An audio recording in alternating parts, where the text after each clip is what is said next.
You cannot make real movies with these cameras. Here's a list. Sony A63 or 6400, Canon T4567 or 8i, Nikon D3300, Sony A7 III or 4, Canon M50, Canon R5 or 6, Panasonic Lumix GH45 or 6, and the list continues. You noticing a pattern here? I've seen this comment often over the years. You can't make real movies with prosumer cameras. These guys technically aren't wrong. Many of you watching don't have a ton of money for gear. You're working a 9 to 5 to make ends meet and you want to pivot into filmmaking, hopefully. You see comments like this and it's kind of confusing. Well, what the f are we supposed to do? Rent an Alexa every time we want to shoot something? No one has that kind of money, especially when you're starting out. These commenters, they mean well, most of them. Many are in fact working professionals. What's usually missing is the context behind what they're saying. I want to help these cats out so everybody's less confused. But before I do that, let me set the table first.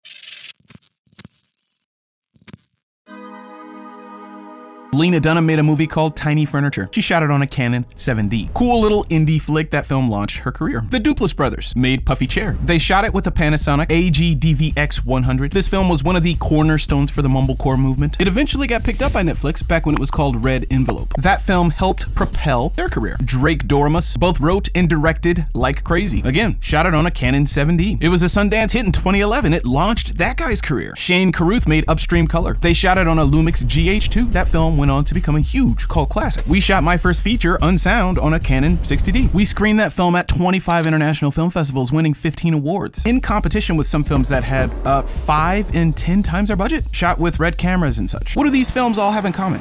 They're all shot with prosumer cameras. Cameras that you quote unquote can't make real movies with. But wait, these are real movies. Are we missing something here? If these aren't real movies, then what's the definition of a real movie? What these commenters mean to say is, companies like these guys here make real movies. You can't use prosumer cameras to make movies for companies like this. Here are a few reasons why. 90% of prosumer level cameras aren't compatible with the delivery requirements and technical specifications needed. It's not just about what looks good on a movie screen or a cell phone. There are loads of other factors to consider. Netflix has a list of approved cameras that they will work with on their website. You can Google it. As you would expect, all the cameras are fairly pricey, but Netflix is not doing this to be jerks. They just don't have time to fart around with untested workflows for cameras that were never designed for prime time quality. For the most part, prosumer cameras aren't designed for crew-based filmmaking. Camera team, focus pullers, DIT and such. Not saying you can't do it, but you have to take some extra steps. The codecs and things from prosumer level cameras generally don't hold up well to the push and pull beating that comes with post-production. We had this problem with our movie Unsound. We couldn't really push the colors too much or the image would fall apart. These companies are investing millions of dollars into their movies and shows. When you're spending that kind of money, you kind of want people using the best tools, not passable tools. But this doesn't really affect you guys. Here's why.